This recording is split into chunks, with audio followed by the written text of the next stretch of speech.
Firstly, welcome to you, all of you, to the Navy Day at Home celebration. And we are absolutely honored to have you with us. And this is a very significant day for all naval officers, sailors, civilian personnel who make a large force of our Navy.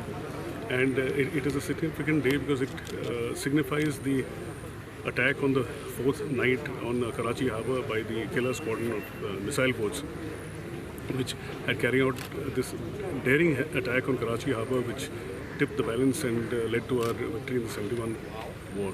So every year we celebrate this day, and we take it upon ourselves to strengthen our resolve to give off our best for the country.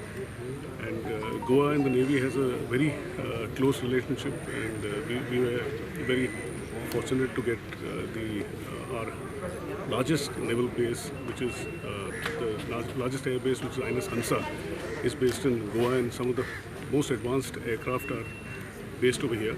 And we have been in this air base since 1961, and it's our privilege to operate this along with civilian flights, and we have more than 75 commercial flights operating every day, and it shall be our resolve to ensure safe and efficient flying operations in the years to come. 50वीं significance इस साल में काफ़ी celebrations हुए हैं, जैसे 71 war का 50th anniversary, 60 years of Goa liberation, and 70 years of independence. So all these celebrations have been going on hand in hand, and it's a lot of initiatives from the centre, and it is a great honor for us that we understand that the Honourable PM is also coming on 19th of December. There are a lot of activities planned, like there's a parade of sails where lots of our sailboats and some of our ships will be participating in this venture on the 19th of December. And also we have been having a lot of combined events with the civilian populace, like we had a 500-kilometer cycling event, and then on 19th we are having another cycling event where we are expecting more than 500 cyclists, mainly civilian, and about 100 naval personnel. So I feel that's the best way for us to interact and integrate with the civilian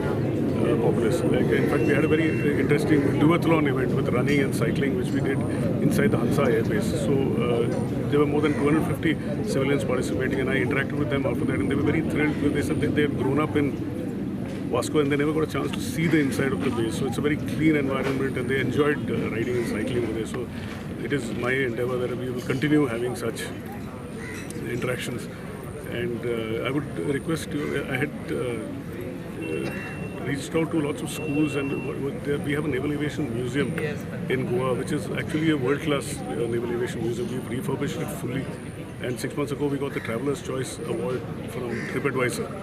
And this is open to the public, and I had offered free entry to school children twice a month. Unfortunately, due to the pandemic, there haven't been too many takers, but with your news report, I hope more and more schools, especially the underprivileged schools, if they reach out to us, we will not be charging anything. We can accommodate up to 50 students. So we'll have a visit for the children, followed by lunch, which we would be very happy to provide, and I'm sure that will give a good impetus for the children to join the armed forces.